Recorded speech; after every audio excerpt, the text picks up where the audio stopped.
More Tech Tuesday, sponsored by Torrey Nissan. General Manager Bob Bailey is here this morning.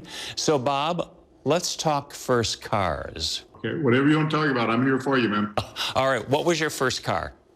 My very first car was a 65 Plymouth Valiant with a push-button transmission that I got from my grandmama.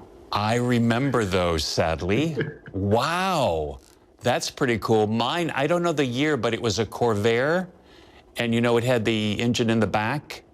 Yeah. And my dad got it painted for me, and some folks, my friends, came over and sat on it, and it wasn't quite cured, and so they are remembered in that car print. Forever and ever. They're probably still there. Probably, yeah. It's always fun because the first car really means something. It does, and it's the first car is, you know, it's kind of like when you graduate high school. That first car is where you sprout your wings. I got a car. I'm on my own for real. Absolutely. And then if you are a first-time car buyer, if you're doing it on your own, there are some things that you really need to think about and you really need to do. You do, and a lot of people get wrapped up. They say, oh, well, yeah, I can afford the payment, but they forget about gas, they forget about insurance, they forget about maintenance, and all of a sudden they're working and living for a car payment. And that's kind of sad. That normally doesn't end well. But you have to keep that in mind, that it's not just the payment, it's the maintenance and the cost of ownership.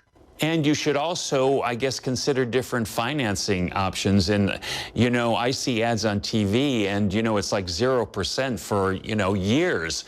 I mean, that's unheard of at this point. But if you're a first-time car buyer, you might not qualify for that unless you can get you a cosigner. And sometimes, you know, these young guys, they say, well, no, I don't want a cosigner. I want to do it all on my own. But you could save thousands if you've got a cosigner to help get you into that better credit to save you the money on the interest. Well, and that leads to, you better check out and find out what your credit score is. Well, it is. And, you know, your credit score is something that you've got to protect. And it's hard to build. It's even harder to maintain, but you have to be aware of it, what you want to pay and what goes on your credit bureau and how they get the ratings.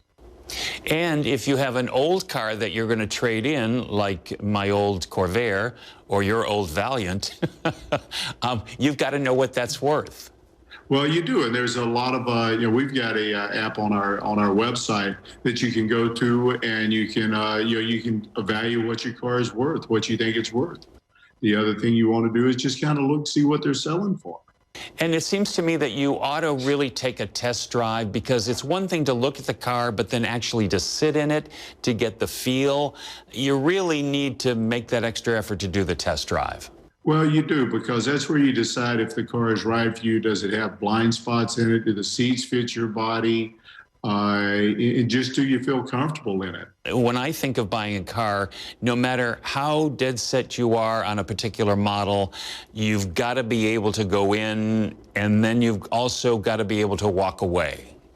Well, you do. You've got, you know, you could have your heart set on one thing, but it might not work out for you. So you got to be willing to pivot, but pivot with consciousness. You know what you're buying. Don't just go into a car because it's a car. You know, do your homework on the car. Understand what it's going to do for you. Yeah, and do your homework on the dealership too. I know that you are finding that you're getting some first-time buyers who normally would maybe take public transportation or maybe Uber or Lyft. You know, there's a segment of population out there that says, hey, I don't need to buy a car. I don't need to have that expense. I don't want that expense. I'll just take public transportation. I got Uber, I got Lyft, I work from home. I don't really need a car. But now all of a sudden, with everything going on, they say, well, wait a minute, I don't want to be in a car with somebody else that I don't know that 118 people have already sat in this back seat. I want my own car. So we're seeing a lot of that lately, and that's kind of exciting. You know, you and I, when we got our driver's license, we couldn't wait to turn 16 to go get it. And some of these guys are getting their driver's license at 20, 21, 22 years old. As always, Bob, thanks.